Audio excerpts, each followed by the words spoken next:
इस वीडियो में हम बात करने वाले हैं टेनेको क्लीन एयर इंडिया के आईपीओ के बारे में। ये आईपीओ 12 नवंबर से 14 नवंबर तक ओपन रहने वाला है अप्लाई करने के लिए। तो इस वीडियो में हम सबसे पहले इसे ग्रे मार्केट प्रीमियम की बात करेंगे, जिससे हमें थोड़ा बहुत इसके लिस्टिंग रेट का अंदाजा लग जाएगा। उसके बाद कंपनी के आईपीओ को डिटेल्स, कंपनी क्या बिजनेस करती है, इस इंडस्ट्री में क्या फ्यूचर है, कंपनी के की फाइनेंशियल्स एंड फंडामेंटल्स को डिटेल में समझेंगे और मेरा क्या ओपिनियन रहने वाला है अप्लाई करना चाहिए नहीं, लास्ट में इसकी बात करेंगे, इसलिए वीडियो को पूरा देखिएगा। और सबसे पहले अगर हम इससे ग्रे मार्केट प्रीमियम की बात करें, इसका करंट जीएमपी यहाँ पे 85 के अराउंड चल रहा है, यानी हमें इसमें करीब 21% का एस्टिमेटेड लिस्टिंग गेन देखने को मिल सकता है। यानी पर लॉट के हिसाब से बात करें तो करीब 3000 रुपए तक का फायदा देखने को मिल सकता है अंदाजन। हालांकि देखिए, जो जीएमपी होता है सिर्फ एक अंदाजा होता है, कोई गारंटी नहीं होती है कि ऐसे ही परफॉर्म करेगा और ये टाइम टू टाइम चेंज भी होता रहता है। इस चीज का भी हमें ध्यान रखना है। अगर हम इस कंपनी के बिजनेस के बारे में बात करें तो Tenneco clean air India limited ये कंपनी 2018 में स्टार्ट हुई थी, यानी ज्यादा पुरानी कंपनी नहीं है। ये एक ऑटो पार्ट्स बनाने वाली कंपनी है जो व्हीकल्स के लिए पॉल्यूशन कम करने वाले पार्ट्स बनाती है।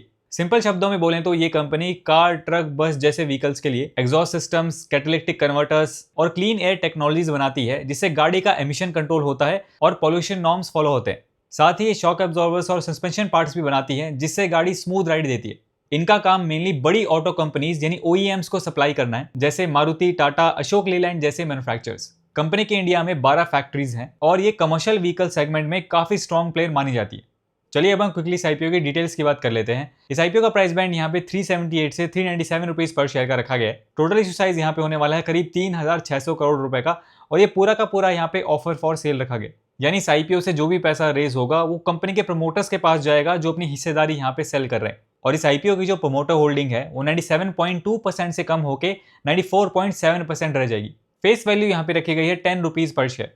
एक लॉट में यहाँ पे 37 शेयर्स रखे गए हैं, यानी आपको 14,689 रुपीज मिनिमम पे करने पड़ेंगे इस आईपीओ में अप्लाई करने के लिए। इस आईपीओ की जो टाइमलाइन होने वाली है उसको आप यहाँ पे स्क्रीन पे देख सकते हैं।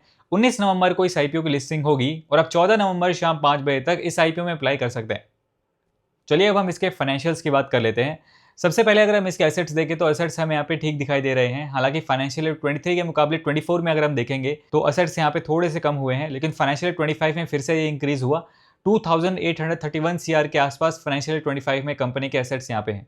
उसके बाद टोटल इनकम यानी रेवेन्यू की बात करें तो फाइनेंशियल 23 में कंपनी का रेवेन्यू 4886 करोड़ के आसपास था। फाइनेंशियल 24 में ये बढ़ के हो गया 5537 सीआर, लेकिन फिर फाइनेंशियल 25 में फिर से ये कम हुआ। 4931 सीआर के आसपास कंपनी ने रेवेन्यू रिपोर्ट किया है। तो रेवेन्यू के अंदर हमें कंसिस्टेंटली ग्रोथ देखने को नहीं मिली है। हालांकि अगर हम इसके प्रॉफिट आफ्टर टैक्स की बात करें तो इसमें हमें ईयर ऑन ईयर इंक्रीज देखने को मिल रहा है। फाइनेंशियल 23 में कंपनी का प्रॉफिट था यहाँ पे 381 सीआर के आसपास। फाइनेंशियल 24 में वो बढ़ के हो गया 416 करोड़ और फाइनेंशियल 25 में 553 सीआर का प्रॉफिट यहाँ पे कंपनी ने रिपोर्ट किया है। तो अनलाइक रेवेन्यू, प्रॉफिट के अंदर हमें यहाँ पे ईयर ऑन ईयर इंक्रीज देखने को मिल रहा है।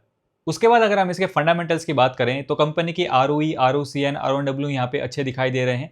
15% से काफी ऊपर है, तो ये अच्छी बात है। और अगर हम इसके पीई रेशियो यानी प्राइस टू अर्निंग रेशियो की बात करें तो वो पोस्ट आईपीओ यहाँ पे 23 के आसपास रहने वाला है। और इसके पीई रेशियो को अगर हम इसकी पीयर ग्रुप की कंपनी से कंपेयर करते हैं तो इसका पीई रेशियो यहाँ पे लोअर सेगमेंट में ही आता है, यानी पीई के मामले में कंपनी ठीक नजर आ रही।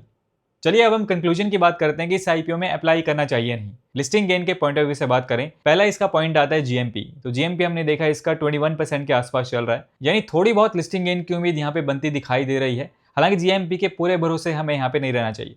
सेकंड हमारा पॉइंट यहाँ पे आता है इसकी एंकर लिस्ट। तो पर्सनली अगर मैं मेरी बात करूं तो मुझे इसकी एंकर लिस्ट यहाँ पे अच्छी लगी है। चाहे वो एफआईआईज हो या डीआईआईज हो, दोनों ही जाने माने नाम इसकी एंकर लिस्ट में देखने को मिल रहे हैं। पर्सनली अगर मैं रेट करना चाहूँ तो 10 में से 8 नंबर मैं इसकी एंकर लिस्ट को यहाँ पे देना चाहूंगा। थर्ड हमारा पॉइंट यहाँ पे आता है इसकी वैल्यूएशन। तो ओवरऑल इसके फाइनेंशियल्स को देखते हुए, इसके फंडामेंटल्स को देखते हुए, इसके पी रेशियो को इसकी पीयर ग्रुप की कंपनी से कंपेयर करते हुए मुझे पर्सनली ऐसा लगता है इसकी वैल्यूएशन यहाँ पे ठीक है। यानी कंपनी जिस प्राइस बैंड पे इस आईपीओ को लेके आई है मुझे पर्सनली रीजनेबल लग रहा है।